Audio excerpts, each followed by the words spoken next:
Hey everyone, I'm George. This is my new video. This is my 1-minute guide to garage sale hunting. So I get a lot of questions about garage sales. How do I find stuff? What do I do to be successful at garage selling? The number one thing that I do every time I go garage sale hunting is I research. I check Facebook, I check the 5 Mile app, I check Craigslist. Usually you're going to get a good indication on where these garage sales are happening, what items they have.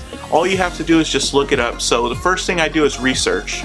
The number two thing that I always do when I'm garage sale hunting is I get up early. If I know that I'm going to be garage sale hunting, I'm going to get up early, probably around 5, sometimes even earlier. I want to get there first. So if you research, you know where to be, you're already there. Sometimes you can get there when somebody's putting up stuff and you can ask them, will you let me look? And they'll either say yes or no. Usually they'll say yes if they're pretty nice. You can get to the items that you want and you can buy them before anybody else shows up. I'll literally get there before anyone else, and there's been times that I've actually been there when other people are trickling in and I've heard them ask for an item that I'd already purchased. You don't want to be the person who gets there and has to hear that, oh, I just sold that item. So getting up early is definitely something I always do. The next thing that I personally do is I ask questions. By asking questions, I have literally found some of my best finds at any garage sale because I simply took the time to ask. There are a lot of times you show up to a garage sale and it doesn't seem like they have anything that you're interested in, or at least that's my experience. But I will still ask, do you have any video games? Do you have any comic books? Do you have any Pokemon cards? And I would say a good 50% of the time they're like, oh yeah, I forgot to bring those out.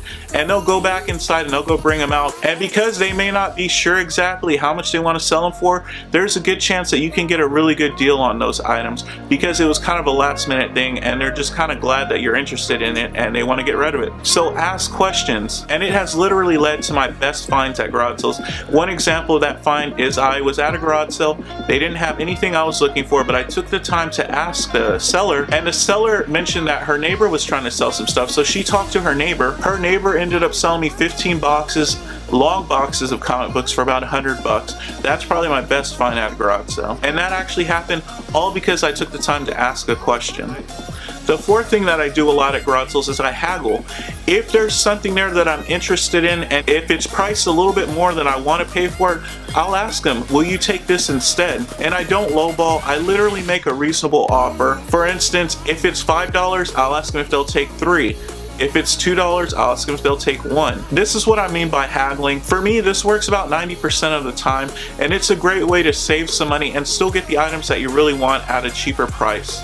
And the last thing in my 1-minute guide to garage selling that I feel is a must know is to know when to walk away. From what I've been seeing, the trend at garage sales is that items have been going up in price. People are starting to price their items a lot higher, and I think that's because they're looking on eBay, they're looking on Craigslist, they're looking on online like Facebook groups, and they're seeing what people are selling their stuff on there for, and they're seeing what people are listing their items for on eBay, and they're thinking, well, maybe I can get that out here. Well, it doesn't work like that. And as soon as I hear somebody say, well, it's going for this much on eBay, I just walk away. I don't even bother with it because that's usually a huge waste of time. Because if somebody says that and you see an item that you're kind of interested in, most likely that item is probably already overpriced.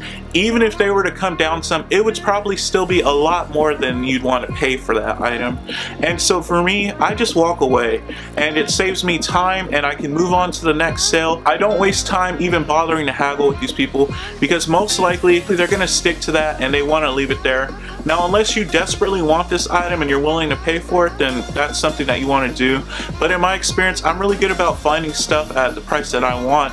So I just move on because I know I'll find it later. So that's it for my 1-minute guide to garage sale hunting. I hope it helps. It's meant to be a short guide that you can just pull up and search if you've never gone garage selling before and to give you a good idea of what to do. I hope the tips in this video help you out. It's meant to be a really brief kind of thing that you can just pull up on your phone and watch it briefly and have a good idea about how to approach garage sale hunting. So I really hope it helps you out there, but I do hope you enjoy the video and I hope it helps you. Thank you very much for taking the time to watch this video. I really appreciate it.